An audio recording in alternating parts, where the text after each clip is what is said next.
every day. So if you say, "Oh, I got it all. I'm done. I've learned everything I need to know." That's completely untrue. It's not.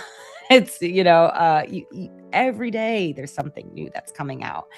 And so to be curious and to experiment and to play and to kind of get in and dig into these new things. What do you think that these kind of changes the world should make when it comes to moving women's rights from only a policy to a real progress? What role should a business leader and a politician actually play in creating this change? Actually, the World Bank had a recent report about women business and the law and found that only 2/3 of the legal rights that women globally, so from a global stance, not just in one specific country, women globally only hold 2/3 of the legal rights that men have. And 4% of women living in a country that is close to the full legal equality. But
Dear people, we have a special guest joining us today. I'm truly delighted to welcome a remarkable global marketing leader and advocate of human connection, Nadia Koski, joining us from Florence, Italy. With over, eight, hello. with over 18 years of experience in digital transformation, in marketing, as an AI strategist, as a mentor for big leaders, Nadia helps organizations navigate through change, build strong, powerful narratives, helps businesses grow globally. Nadia is also a storyteller, is a famous podcaster, is an athlete, is a musician, is a composer.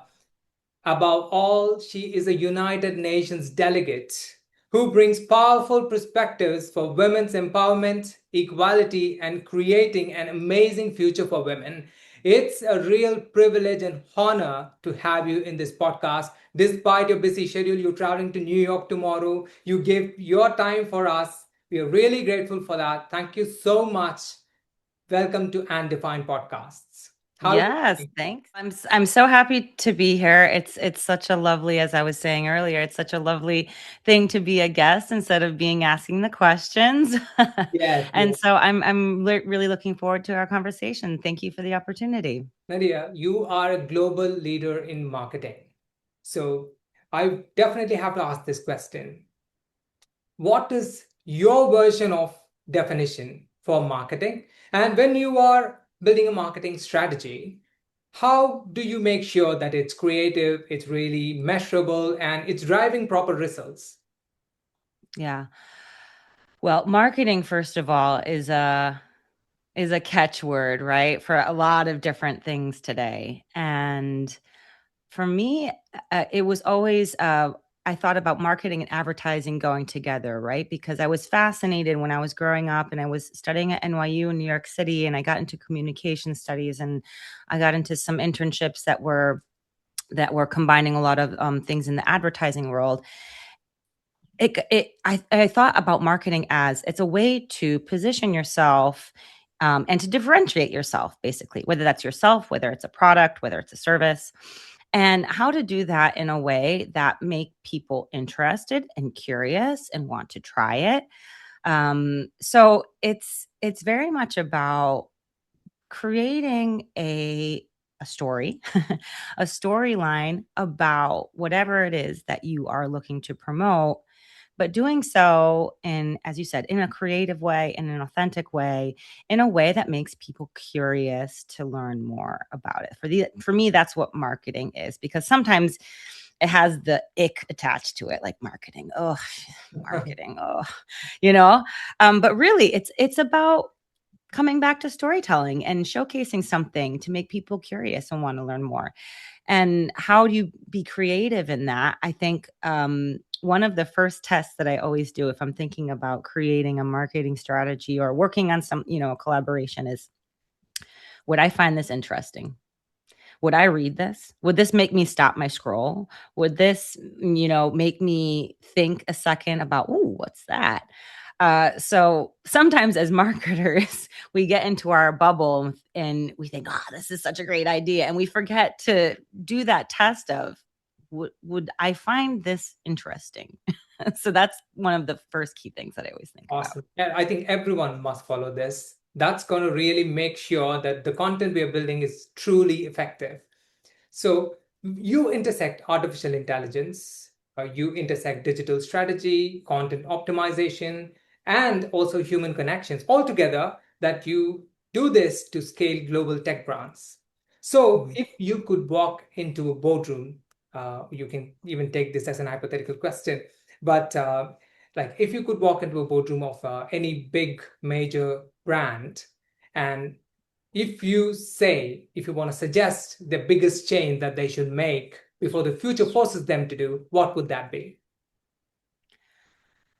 Well, I think a lot of brands are using, maybe some are in the overwhelm stage, maybe some of them are already using a lot of AI in their integration, but it's something that is inevitable, that is going to be in every sector that we're working in, whether that's finance, healthcare, media, technology, business, whatever it is. So the first thing I would say is, how are you educating your teams? Because that's the really important first step. And then to make people feel safe, to give people guidelines, to make people understand how they can use these tools in a safe way without sharing company data. So the educating part on that adoption of new technology is really important. And the second thing that is going to future proof you is making sure your data is cleaned up and ready to be used in those places, because a lot of times I see companies say, okay, well, we can create this, and you throw in something generic, and you maybe throw in unclean data or various data points that haven't been, reworked or controlled beforehand. And then you're getting outputs now with AI technology that's not great, or it's not accurate or whatnot. So those are the two first things to help you get your team set up for success. And then the other third thing that I think is really important, and that we're already seeing, because a lot of people are experiencing they just don't want AI.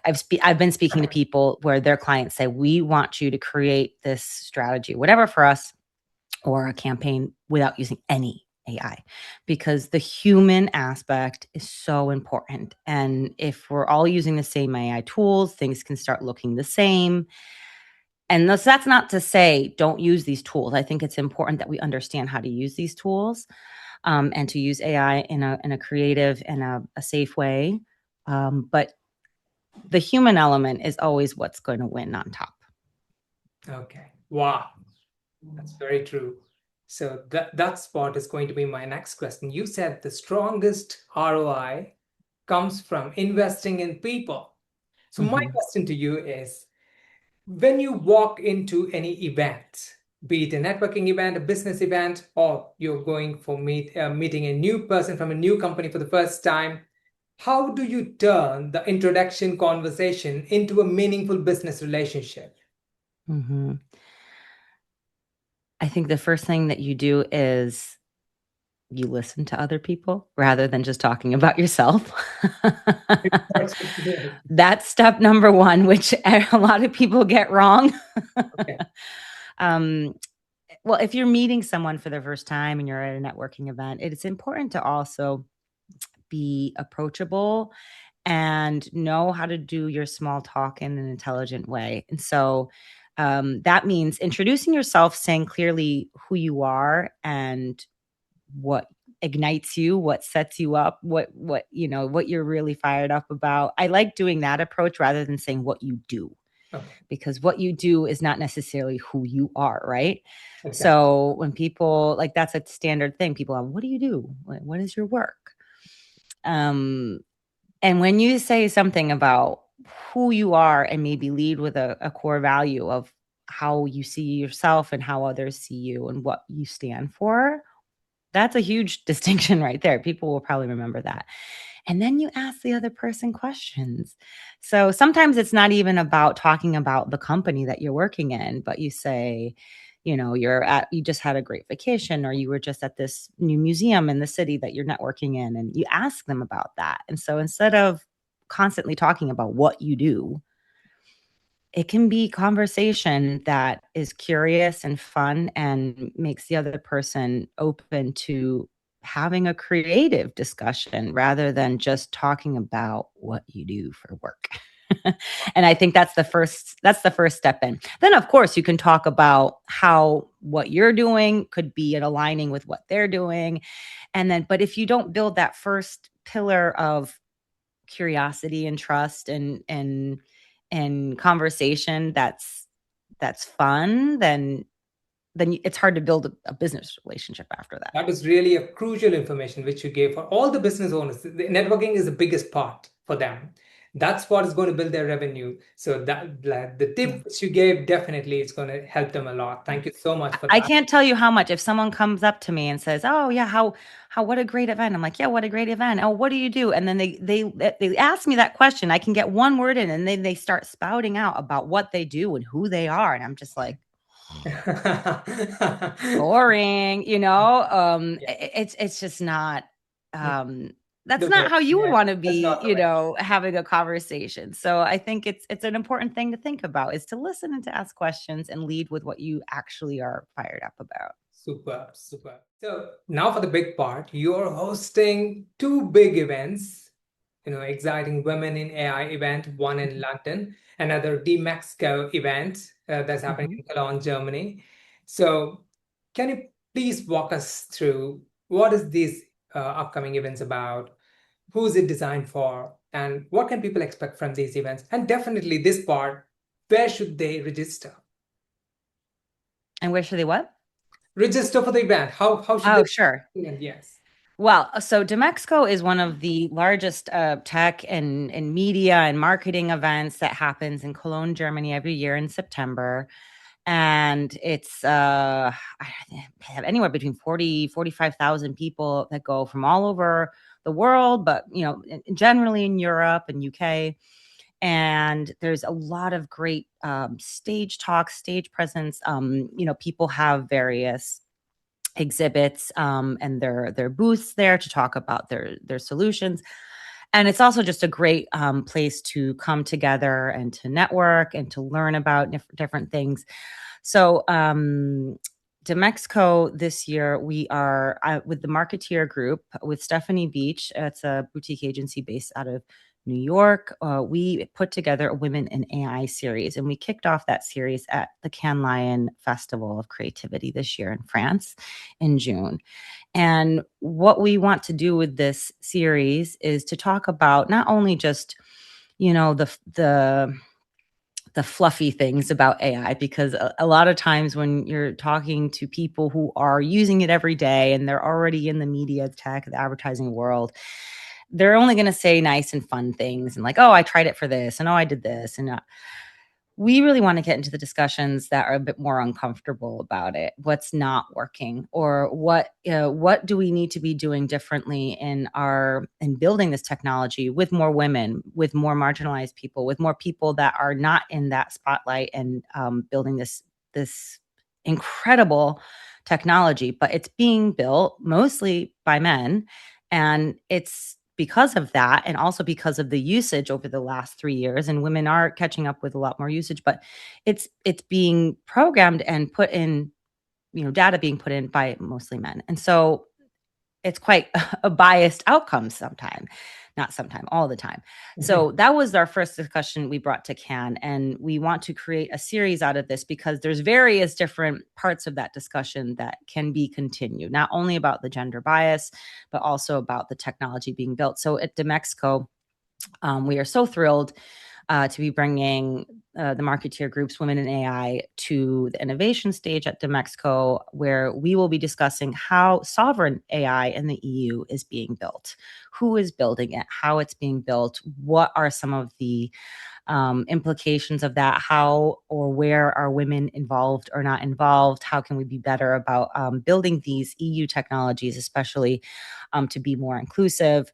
So that's the topic for our stage talk at Demexco. And to tease that a little bit, we're having a pre-Demexco launch in London the week before. There's a lot of people, like I said, in the UK that also go to Demexco, even though it's a German-based fair. And so we'll be discussing that a little bit also in our London event as more of an intimate brunch and learn and discussion session with about 30 people, where we really get into the topic of how they're using AI, what kind of EU-based AI tools are they using, because we don't want to only be talking about OpenAI and Anthropic or DeepSeek. There's a lot of really great companies doing a lot of interesting things with this. So we want to get into that discussion there. Where can you, well, if you're at Demexco, come and find us on the innovation stage on September 23rd at 4 p.m. CET time, 4 to 4:30. We'll be having our discussion there.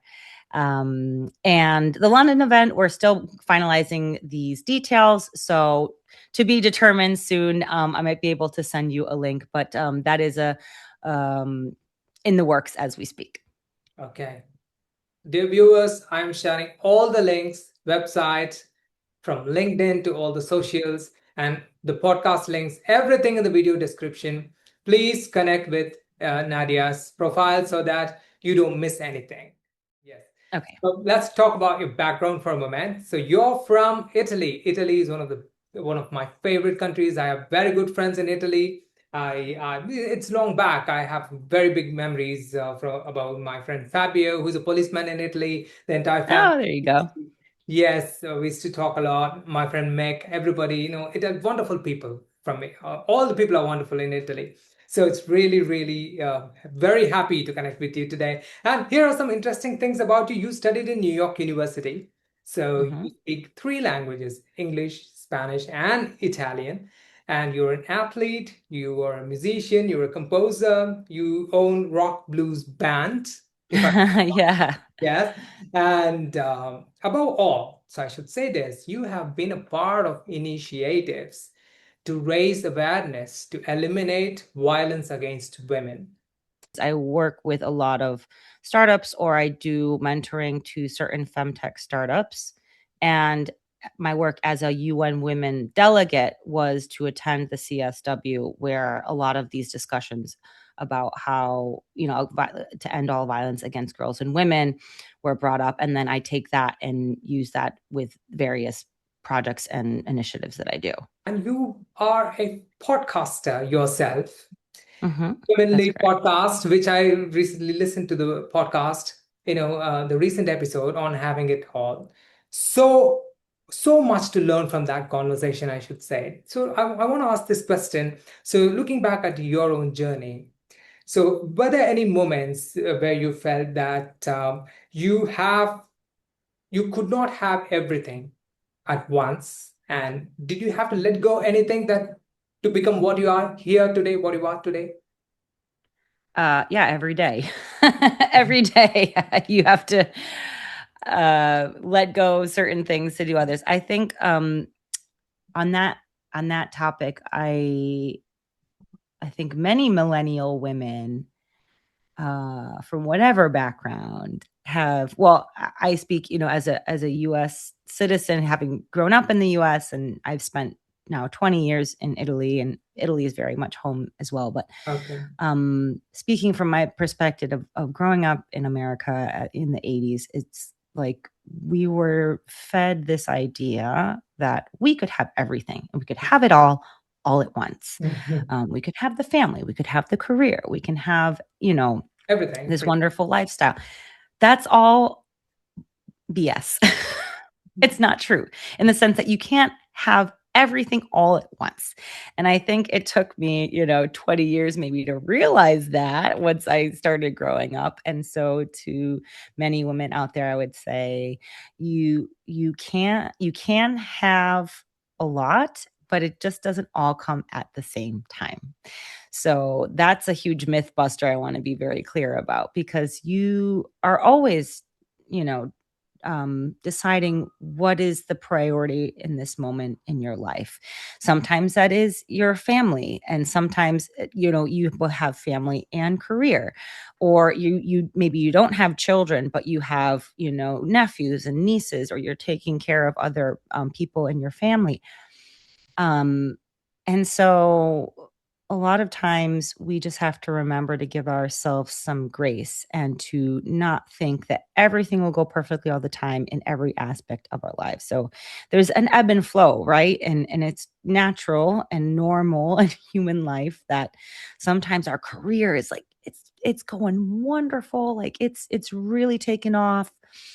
But that usually means if you're focusing a lot of your energy on that maybe something else is lacking in that time. And my point being, yeah, you can't have it all at once. And that's okay. And so you just have to understand where you want to balance your time and your energy. What is worth your time? I think that's another really important thing. What is actually worth your time? And what can we maybe start saying no to, so we have that time and energy for our loved ones. And we can balance we can balance these things, but there's always going to be one thing that is our focus, and that might change day to day. Sometimes it's, I'm really focusing these next 3 months on my family and my young daughter, and having her do this, and I'm taking more time off from work. You have, a full-time job, and you're doing great in your career, and you're traveling a lot, and that's, it's everything's great, but you're just not at home as much with your family. That's a sacrifice that Yes. you choose to make. So I think it's all about that understanding that you have that choice and you can choose where to put your energy. And what I had to give up, I think, well, moving to a different foreign country when I was 21 years old, I gave up a lot of the ideals I think that Americans are born with, of you go to school, you work really hard, and you get that first job, and you work really hard, and then you buy the house, and then you have a family. And I said, I'm going to move to a foreign country. Bye bye. Okay, got it. That, was a very different approach. And it worked out great. But I sacrificed not seeing my family as much. Okay. All my family is still in the States. I sacrificed leaving all of my friends behind and not, going on a completely new path. And so, and it worked out. And I created I don't want to say a new life, but we all evolve in various stages of our life. I created something that was completely different here. So yeah. Wonderful. Well, you're only one day away from meeting your family, so don't worry Yes. I'll about. see everyone tomorrow. Yes, yes. And that's a really important lesson we have to learn. And amazing podcast, guys. I'm giving the link in the video description. Please go and, you probably have to subscribe and listen to all the audios there. Probably that's going to be my only work in the August, or probably till September, because I wanted to listen to all the episodes. Definitely. Oh, thank you. Yeah, and there's the Women Lead podcast, which was my previous podcast on leadership, and it's called Women Lead. But I will say that it was almost a split between male and female listeners, which makes me very happy because it's about leadership lessons, and Yes. so it's really for everybody. And then my latest podcast now, which is called Still Human: Real Talk in the Age of AI, it just launched in May. So we have 6 episodes up now, and yeah, it's all about the human And in the the loop AI. with this new technology. Mm. Yes, fantastic. So, guys, all the links in the video description. Please go check it out. So, Nadia, when building a big organization, how can leaders identify the right people for their organization, not with only the experience of what people have, but with real values and potential? You being a mentor for future leaders, so what is this crucial skill that you would say that it's going to give a lasting impact for any organization that every employee should have? Curiosity. Okay. Easy. I make a I lot. mean, of course, we can talk about many different skill sets. And Okay. I think, however, with so much change happening now, if you don't have any curiosity to learn and to grow and discover these new ways of working, these new technologies, how you can be creative with them. There's something to be learning every day. So if you say, "Oh, I learned, I got it all. I'm done. I've learned everything I need to know," that's completely untrue. It's not. It's every day there's something new that's coming out, and so to be curious and to experiment and to play and to kind of get in and dig into these new things, I think is really important. That's not to say that you should rely on them solely for everything you do going forward. I was just talking to another friend and reading actually an article about what, if you're using AI every day, what is that doing to our brains and to our creativity? And unfortunately, especially for writing, and especially for our young people, but not only, it, becoming dependent on these tools to write things for us is diminishing our capability of writing and being concise and expressive. So it is really important to keep doing a lot of the human things and start with that. But to be curious about trying new technologies and new ways of working. Okay. So you mentioned about your another platform for podcasts, Still Human, Real Talk in the Age of AI. So talking about AI has pretty much transformed everything across the globe. So Mhm. how can we use this AI more creative without turning it into an artificial support?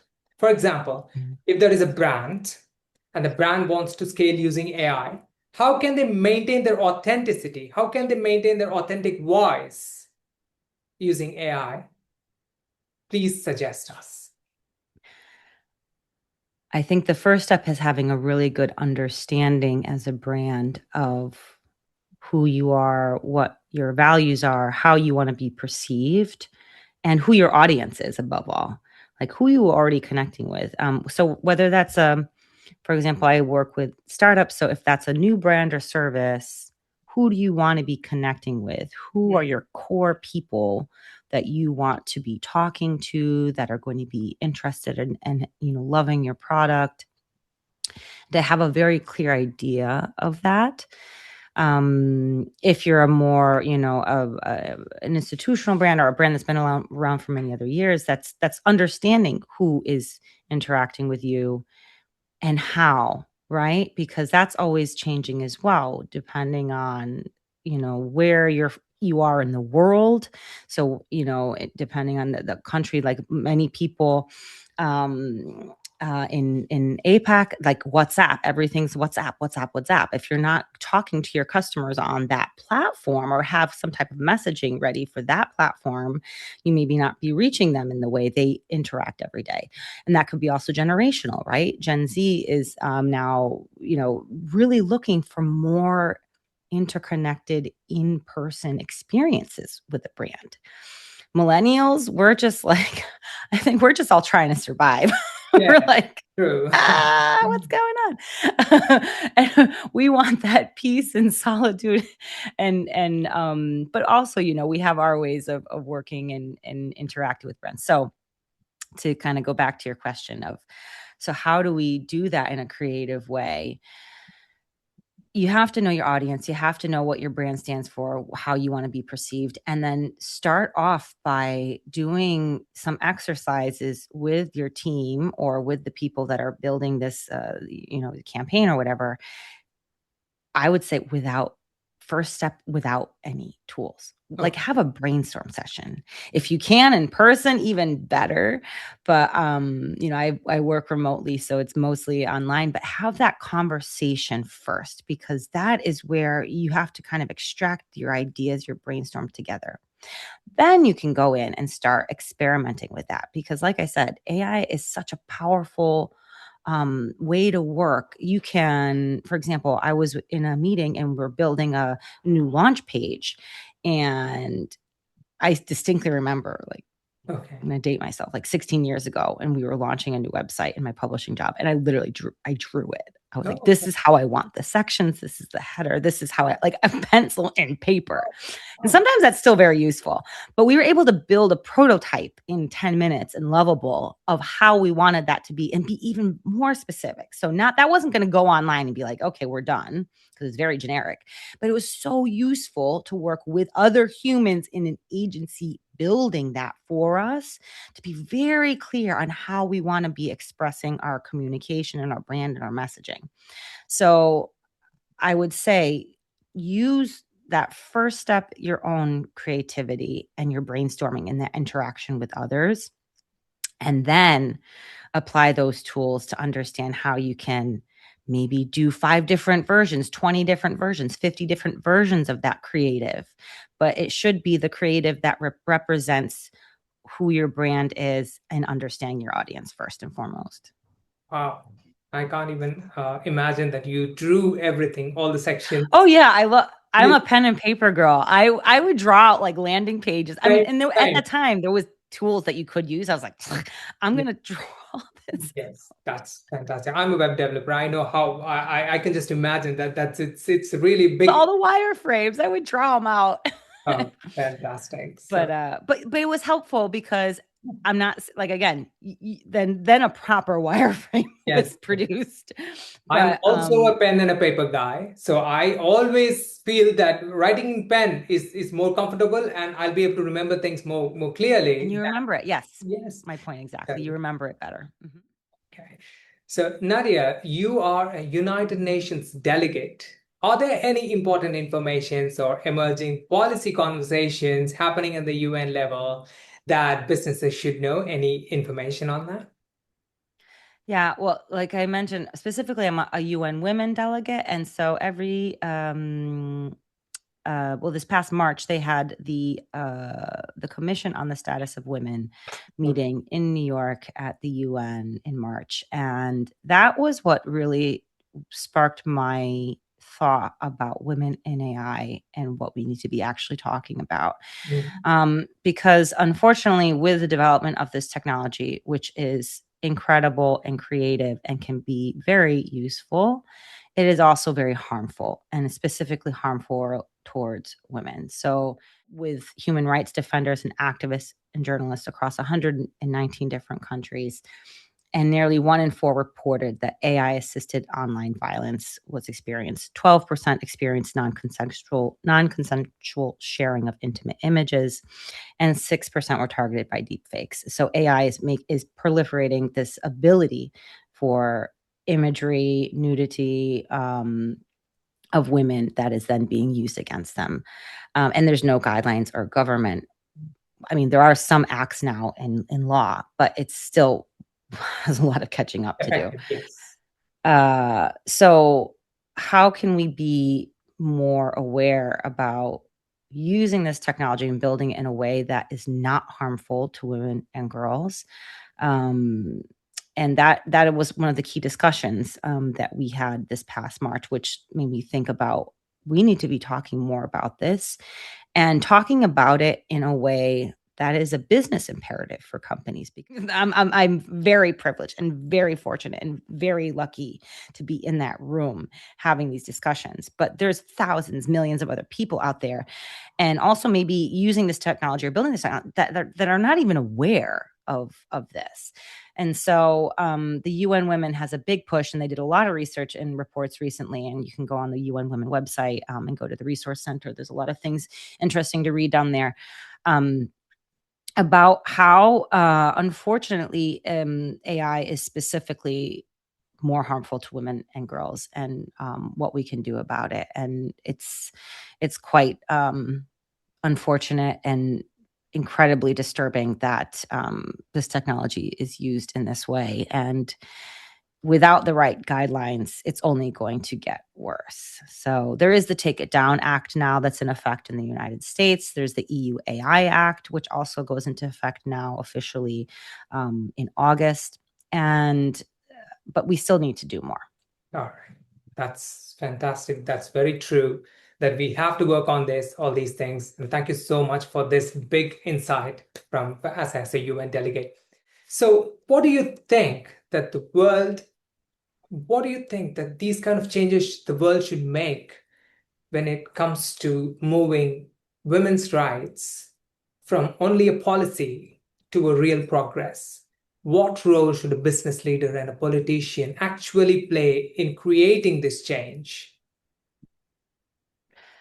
That is such a huge question. Yeah. Well, as you said, there's two parts to this maybe. So there's the policy and the legal side, and then there's also the business side. First, I would say that right now, I think one of the issues that is we're having here on the policy side and the legal side is that there's a paradox. The laws, yes, have gotten better, and regulation hasn't gotten better in certain ways, especially for violence against women.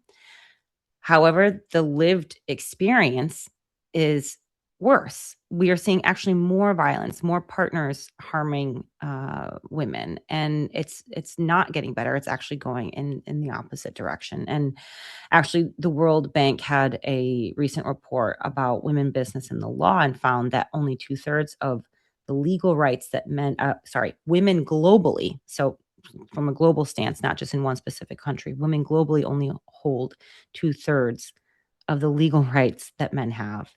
And 4% of women living in a country that is close to the full legal equality. But there's still work to do here. So it's really about bridging that gap. And I think one of the first things is to make women feel safe and to reduce this violence, have stricter laws that allow women to be safe and to have their own jobs and their own homes and to be independent, because financial independence is the number one thing for women to be in a safe environment for themselves.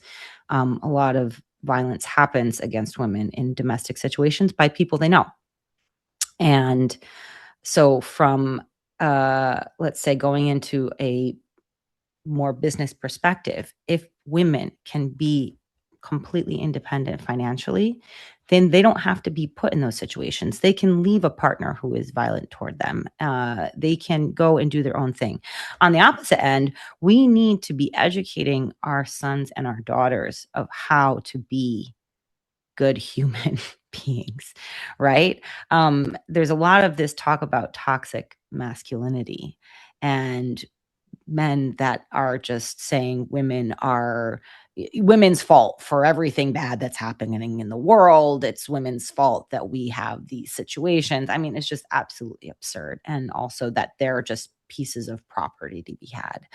Um, and so, I mean, not to say this all falls on parents educating their kids, and unfortunately there's a lot of situations that are unhappy situations, but going back to the business part, let's say, and the financial independence, there needs to be more structure and representation. So right now, I mean, actually we're seeing globally again, female CEOs. They're only about 6.7% of major companies that have a female CEO, and that's 11% if you're looking at the Fortune 500. Okay, so this also not only goes to financial independence, but women being included and represented at the top as decision makers of these companies to put in place certain things.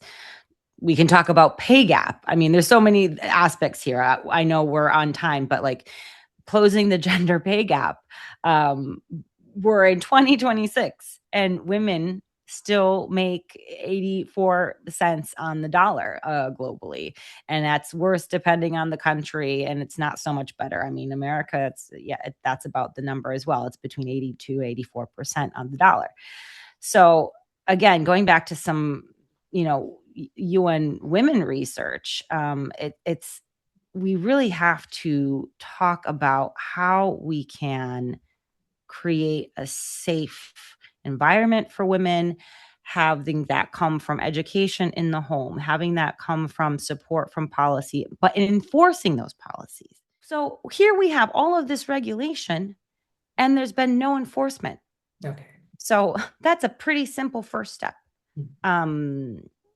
So I think that closing that gap of actual regulation and enforcing it, and then also having women being financially dependent, which means creating systems where they can work, where they can thrive, where they can be in decision-making roles, where there's childcare support so that both partners can be present and helping out, having that mental load taken off women, especially in the first year of life of a new child, is so important that their partner is there to help, and not just 2 weeks of paternity leave. I mean, 2 weeks is nothing. Both of the parents need to be there to be supporting each other and to be very in the child's life and supporting in the household. So and that allows the woman to be better, more stable, being able to go back to work, not feeling all this guilt, not having this mental load at home. So yeah, so many things. That was a huge loaded question, but I think definitely having more women at the top in decision-making roles on the business side is an absolute must, and we need to balance that out better in order for us to move forward. Thank you so much. That was a fascinating, detailed report which you gave. Any leads for the politicians specifically? We'll need a whole nother hour for that. I'm very curious. And it's very interesting. I'm sure you as well, kind of being a global citizen, following politics here in Italy, also in the UK has been a huge, they just have a new prime minister that went in. The United States, the midterms right now, it's such a charged political time. And I think we really have to remember that people still do have the power. You can vote and you can back certain parties. Some people may disagree with me on that. If you're talking about lobbyists and all the tech money going in, there is that as well. But I think if we take the responsibility on ourselves to be informed and to understand what's going on and to read and not read Facebook news, but actually read a journal or a newspaper like the New York Times that has very qualified reporting, and understand who is going forward and who we can put our vote behind is the first step. So let's see. Yes, for a bright future. Nadia, it's an absolute pleasure and privilege being in conversation with you. One thing I truly felt really inspiring is that be we as a people be in front of big technologies or a digital transformation. One thing as a business owner or a business leader we should not miss is the real element in that, the people. So we should make our focus on the people. And today I want to leave our audience with a thought that the future may belong to intelligent machines.